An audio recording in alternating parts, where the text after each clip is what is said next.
आ रही है Kolkata murder rape case को लेकर, क्योंकि आज सुप्रीम कोर्ट में अहम सुनवाई चल रही थी और आपको बता दें अब इस मामले में अगली सुनवाई 5 सितंबर को होगी। ये बड़ी खबर आपको बता रहे हैं। सुप्रीम कोर्ट में अब अगली सुनवाई 5 सितंबर की तारीख मुकर्रर की गई है। और देखिए, साथ ही सुप्रीम कोर्ट ने कहा है कि प्रदर्शनकारी डॉक्टर काम पर वापस लौटे, किसी डॉक्टर के खिलाफ कोई कार्रवाई नहीं होगी। ये महत्वपूर्ण टिप्पणी सुप्रीम कोर्ट की तरफ से कही गई। निचली अदालत पॉलीग्राफी टेस्ट पर कल तक फैसला ले, तो कोलकाता केस पर 5 सितंबर को अगली सुनवाई।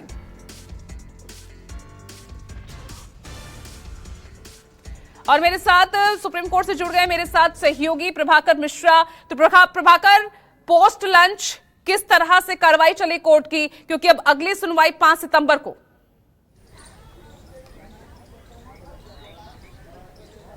देखिए, लंच के पहले सुप्रीम कोर्ट ने पश्चिम बंगाल सरकार, पश्चिम बंगाल पुलिस और अस्पताल प्रशासन को लेकर बहुत तल्ख सवाल किए थे। ढेर सारी टिप्पणियां की थी, ढेर सारी नकारात्मक टिप्पणियां की थी। और उसके बाद जब बेंच दोबारा बैठी है तो उसके बाद कोर्ट ने प्रदर्शन कर रहे डॉक्टरों से को कहा है कि सारे डॉक्टर्स वापस काम पर लौट जाएं। एक टिप्पणी में सीजीआई ने कहा कि डॉक्टर और जज हड़ताल पर नहीं जा सकते क्योंकि ये लोगों के जीवन से जुड़ा मसला है। उन्होंने कहा कि क्या हम भी डॉक्टर्स की तरह से सुप्रीम कोर्ट से बाहर जाकर बैठ जाएं, ऐसा नहीं हो सकता। तो उन्होंने प्रदर्शनकारी डॉक्टर्स से कहा है कि वो काम पर लौट जाएं।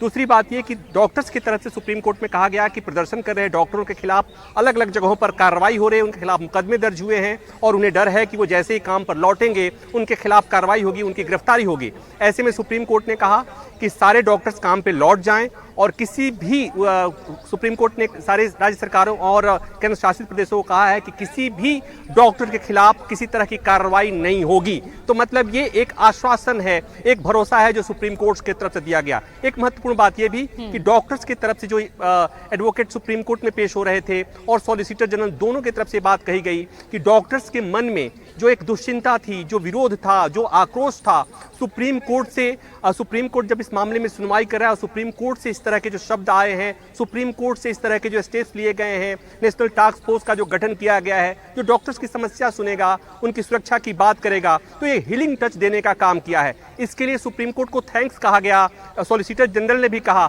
और डॉक्टर्स की संस्था जिनकी तरफ से एक एडवोकेट अपराजिता सिंह पेश हुई थी, उन्होंने भी कहा कि my Lord thanks from doctors. तो ये एक अच्छी बात हुई। और साथ ही साथ जो सवेरे की टिप्पणियां थीं, वो टिप्पणियां अभी भी उस टिप्पणियों से सरकार तो बाहर नहीं आई होगी, उसका जवाब क्या देना 5 तारीख को अगली सुनवाई होनी है। इस बीच में कोर्ट ने कहा है कि जो नेशनल टास्क फोर्स है वो सारे स्टेक होल्डर्स हैं, उनसे वो हेल्थ से जुड़े हुए जो स्टेक होल्डर्स हैं उनसे बात करेंगे, उनसे मिलेंगे, उनके सजेशंस पर विचार करेंगे। तो ये एक महत्वपूर्ण बात हुई है डॉक्टर्स की सुरक्षा को लेते हुए। कोर्ट ने यह भी कहा कि कितने दिन से प्रोटेस्ट चल रहा है, ये बताया गया कि 13 दिन हो गए। कोर्ट ने इस पर चिंता जाहिर की, सीजीआई ने इस पर भी टिप्पणी की कि हमें उन मरीजों के बारे में सोच करके बुरा लग रहा है जो इस दौर में बीमार रहे होंगे।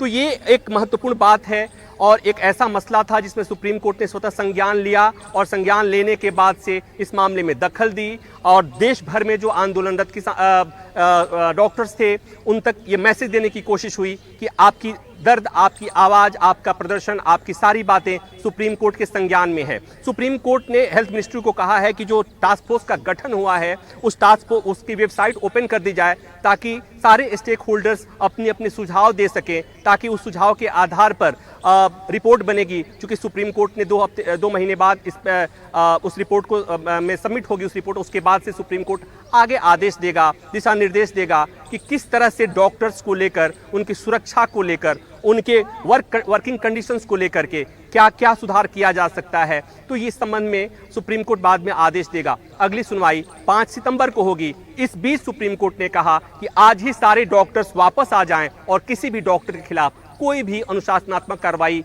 प्रदर्शन को लेकर नहीं होगी। जिनके खिलाफ चल रही है वो भी इस सुप्रीम कोर्ट के इस आदेश के बाद वो भी रद्द कर दी जाएगी। तो मतलब ये एक भरोसा है डॉक्टर्स के को लेकर के, इसलिए कि डॉक्टर्स बार बार उनकी तरफ से कहा जा रहा था सुप्रीम कोर्ट में कि उनके खिलाफ कार्रवाई हो रही है। एक महत्वपूर्ण बात और भी हुई कि सॉलिसिटर जनरल की तरफ से कहा गया कि पश्चिम बंगाल में राज्य सरकार के एक मंत्री ने कहा कि उनके हेल्थ मिनिस्टर को अगर किसी ने कुछ कहा तो उनकी उंगली काट ली जाएगी। उस पर कपिल सिब्बल ने कहा कि दूसरे पक्ष से भी इस तरह की टिप्पणी आ रही है।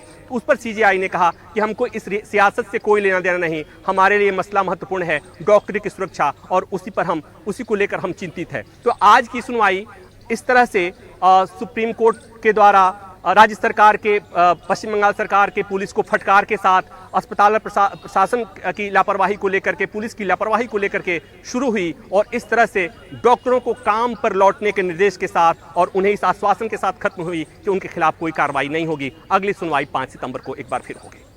ठीक है, तो बहुत आज ये महत्वपूर्ण सुनवाई रही है और टिप्पणियां भी बहुत महत्वपूर्ण प्रभाकर आई है। यानी अगली सुनवाई तक हमें ये भी देखना है कि क्योंकि अपील तो पहले भी की गई थी तमाम डॉक्टर से जो इस वक्त हड़ताल पर हैं, लेकिन हमने तस्वीर बदलती देखी नहीं। आज भी वो सड़कों पर है। अब आज इस आश्वासन के बाद, इस निर्देश के बाद कितना इसका यहां पर कितना इसका पालन होता है, ये भी देखना बहुत महत्वपूर्ण होगा। प्रभाकर, देखिए, सुप्रीम कोर्ट का ये पिछली सुनवाई में सुप्रीम कोर्ट की एक सलाह थी, सुप्रीम कोर्ट ने गुजारिश की थी, आज सुप्रीम कोर्ट का आदेश है। और चूंकि इस बात को ऐसे समझने की जरूरत है कि प्रोटेस्ट करने वाले डॉक्टरों के खिलाफ कार्रवाई हो रही है, कार्रवाई होने वाली है, और ये इस कार्रवाई से अगर छूट पानी है तो डॉक्टर्स को काम पर लौटना होगा। ये सुप्रीम कोर्ट का आदेश है कि अगर काम पर आज डॉक्टर काम पर लौट जाते हैं तो उनके खिलाफ कोई कार्रवाई नहीं होगी, तो डॉक्टर्स निश्चित तौर पर काम पर लौट जाएंगे। पहली बात। दूसरी बात यह भी कि डॉक्टर्स आखिर चाहते क्या हैं? डॉक्टर्स तो यही चाहते हैं कि उनकी सुरक्षा की बात हो, उनकी सुरक्षा की गारंटी ली जाए, उनकी सुरक्षा के लिए जरूरी कदम उठाए जाएं, वो जिन बुरी परिस्थितियों में काम करते हैं उनको सुधारने के लिए बात हो। और देश की सबसे बड़ी अदालत से अगर उनके बारे में बात की जा रही है, उनके लिए समाधान निकाला जा रहा है, उपाय ढूंढने के लिए टास्क फोर्स का गठन कर दिया गया है, तो आखिर इसके बाद डॉक्टर और क्या चाहते हैं? तो डॉक्टर यही चाहते थे कि उनकी बातें सुनी जाए, और सुप्रीम कोर्ट ने उनकी बातें सुन ली है, और सुप्रीम कोर्ट के ये शब्द उनके लिए काफी हैं, और मैं उम्मीद करता हूं कि सारे डॉक्टर अब अपने काम पर लौट जाएंगे। चलिए, बहुत बहुत शुक्रिया आपका प्रभाकर इस तमाम जानकारी के लिए।